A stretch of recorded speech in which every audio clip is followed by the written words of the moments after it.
তোমাদেরকে 2025 সালের মাধ্যমিকের কিছু সাজেশন কোশ্চেন তোমাদেরকে আমি বলে দিচ্ছি। তবে তোমরা কিন্তু মাধ্যমিকের জন্য লাইফ সায়েন্সের এই যে কোশ্চেনগুলো আমি বলছি এগুলো ভেরি ভেরি ইম্পর্টেন্ট।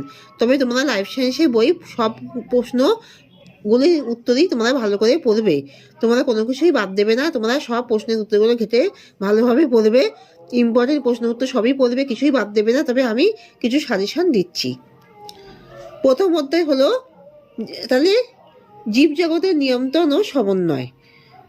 1 নম্বর, উদ্ভিদ কিভাবে উদ্দীপনায় সাড়া দেয়, উদাহরণ সহ বর্ণনা দাও। উদ্ভিদ কিভাবে উদ্দীপনায় সাড়া দেয়, উদাহরণ সহ বর্ণনা দাও। 2 নম্বর, উদ্ভিদের সংবেদনশীলতা ধর্ম আবিষ্কারে জগদীশ চন্দ্র বসুর ভূমিকা আলোচনা করো।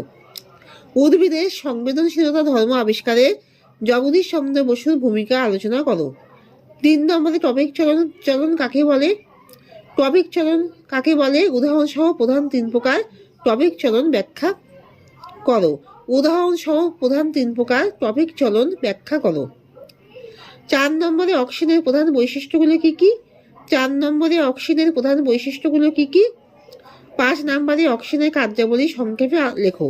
5 নম্বরে অক্সিজেনের কার্যাবলী সংক্ষেপে লেখো। আর 6 নম্বরে, সাইটোকাইনিনের প্রধান বৈশিষ্ট্য লেখো। সাইটোকাইনিনের প্রধান বৈশিষ্ট্য লেখো আর সাইটোকাইনিনের শারীরবৃত্তীয় কাজ লেখো। সাইটোকাইনিনের শারীরবৃত্তীয় কাজ লেখো।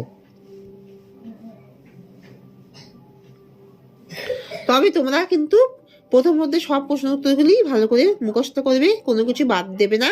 এইগুলো আমি সাজেশন তোমাদেরকে বলছি। এবার তোমরা দেখে নাও, খাতা লেখা দেখে নাও। প্রথম অধ্যায়, জীবজগতের নিয়ন্ত্রণ ও সমন্বয়। উদ্ভিদ কিভাবে উদ্দীপনায় সাড়া দেয়, উদাহরণ সহ বর্ণনা দাও। উদ্ভিদ কিভাবে উদ্দীপনায় সাড়া দেয়, উদাহরণ সহ বর্ণনা দাও। লেখো। 2 নম্বর হলো উদ্ভিদের সংবেদনশীলতা ধর্ম আবিষ্কারে জগদীশ চন্দ্র বসুর ভূমিকা আলোচনা করো। 3 নম্বরে, টপিক চলন কাকে বলে, উদাহরণ সহ প্রধান 3 প্রকার টপিক চলন ব্যাখ্যা করো। 4 নম্বরে, অক্সিজেনের প্রধান বৈশিষ্ট্যগুলি কি কি।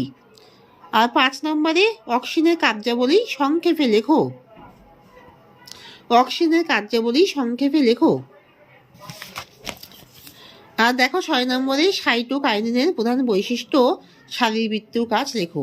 সাইটোকাইনিনের প্রধান বৈশিষ্ট্য শারীরবৃত্তীয় কাজ লেখো।